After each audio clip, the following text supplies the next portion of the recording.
तीर धनुष के सामने वाला बटन दबा करके देश की पार्लियामेंट में पहुंचाओगे तो आपका दिया गया एक एक वोट सिर्फ इनको नहीं मिलेगा, शिबू सोरेन साहब को मिलेगा, हेमंत सोरेन साहब को मिलेगा। चाय बेचने वाला पूरा भारत बेच रहा है। बेच रहा है कि नहीं बेच रहा है? बेच रहा है कि नहीं बेच रहा है? मैं आपसे भले ही 1000 किलोमीटर दूर रहता हूं, लेकिन इसका यह मतलब नहीं कि मैं आपसे बेखबर रहता हूं।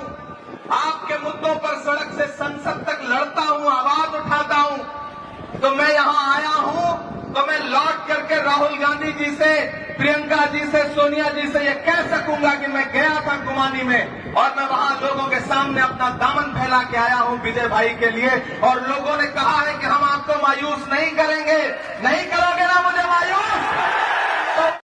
जय हिंद, जोहार झारखंड। मैं शमशाद आलम राजमहल लोकसभा क्षेत्र में इमरान प्रतापगढ़ी सभा को संबोधन करने के लिए आए, और आने के दरमियान में वो जो है कि विजय हांसदा जो वहां के जेएमएम के प्रत्याशी हैं उनके पक्ष में वो वोट मांगे और आवाम से इस बात को कहे कि अगर आप जो है कि 1 तारीख को तीर धनुष छाप पे वोट करेंगे तो दिसम गुरु शिबू सोरेन का हाथ को मजबूत करेंगे। और इसी दरमियान में वो एक नज्म भी पढ़े, और नज्म ये था कि चाय बेचने वाला पूरा भारत बेच रहा है। ये इस तरह का नज्म पढ़े हैं। चलिए चलते और देखते हैं और सुनते हैं कि आखिर इमरान प्रतापगढ़ी जो है कि जनसभा को संबोधन जिस समय कर रहे थे वो क्या कहे।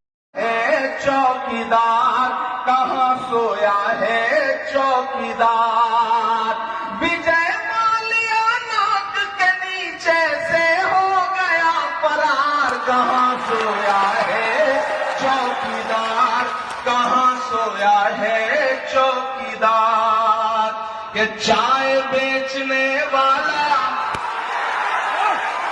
अच्छा, बहुत समझदार है, मैंने अब तक नाम नहीं लिया है, लेकिन ये गुमानी के लोग हैं भाई, अच्छे अच्छों का गुमान उतार देते हैं, तोड़ देते हैं। मैं सलाम करता हूं, आप इस तपती दोपहरी में इतनी बड़ी तादाद में यहाँ इकट्ठा है, और खासतौर से माओ बहनों को जो छतों पे मौजूद है उन सबको शामिल करता हूं इन मिसरों में कि चाय बेचने वाला पूरा भारत बेच रहा है। बेच रहा है कि नहीं बेच रहा है? बेच रहा है कि नहीं बेच रहा है? मैं बताता हूं क्या क्या बेच रहा है कि चाय बेचने वाला पूरा भारत बेच रहा है।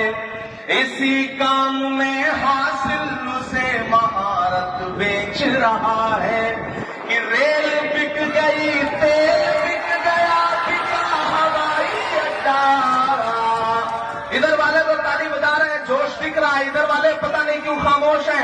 मैं फिर से पढ़ता हूं लाइनों को कि रेल बिक गई, तेल बिक गया, बिका हवाई अड्डा। सब कुछ बिकता देख के खुश है अपने जेपी नड्डा। क्या जनता महंगाई की मारी करती हाहाकार। कहाँ सोया है चौकीदार, कहाँ सोया है चौकीदार। मुझे भाई इधर आइए।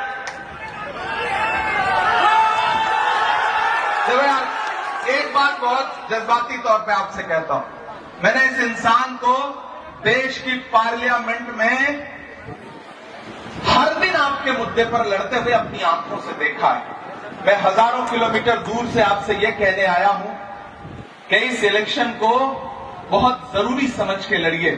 विजय भाई की जीत सिर्फ इनकी जीत नहीं होगी। 1 जून को जब आप घरों से निकलोगे और इन्हें तीर धनुष के सामने वाला बटन दबा करके देश की पार्लियामेंट में पहुंचाओगे तो आपका दिया गया एक एक वोट सिर्फ इनको नहीं मिलेगा, शिबू सोरेन साहब को मिलेगा, हेमंत सोरेन साहब को मिलेगा। आपका दिया गया एक एक वोट मोहब्बत के उस मसीहा को मिलेगा जिसका नाम राहुल गांधी है। आपका दिया गया एक एक वोट बाबा साहब अंबेडकर जी के सच्चे अनुयायी मल्लिकार्जुन खड़गे जी को मिलेगा। आपका दिया गया एक एक वोट प्रियंका गांधी जी को मिलेगा, सोनिया गांधी जी को मिलेगा। और गुमानी वालों, आपका दिया गया एक एक वोट इमरान प्रतापगढ़ी पर आपका पर्सनल एहसान होगा। मैं आपसे भले ही 1000 किलोमीटर दूर रहता हूं, लेकिन इसका यह मतलब नहीं कि मैं आपसे बेखबर रहता हूं। आपके मुद्दों पर सड़क से संसद तक तो मैं यहां आया हूं तो मैं लौट करके राहुल गांधी जी से, प्रियंका जी से, सोनिया जी से ये कह सकूंगा कि मैं गया था गुमानी में और मैं वहां लोगों के सामने अपना दामन फैला के आया हूं विजय भाई के लिए, और लोगों ने कहा है कि हम आपको मायूस नहीं करेंगे। नहीं करोगे ना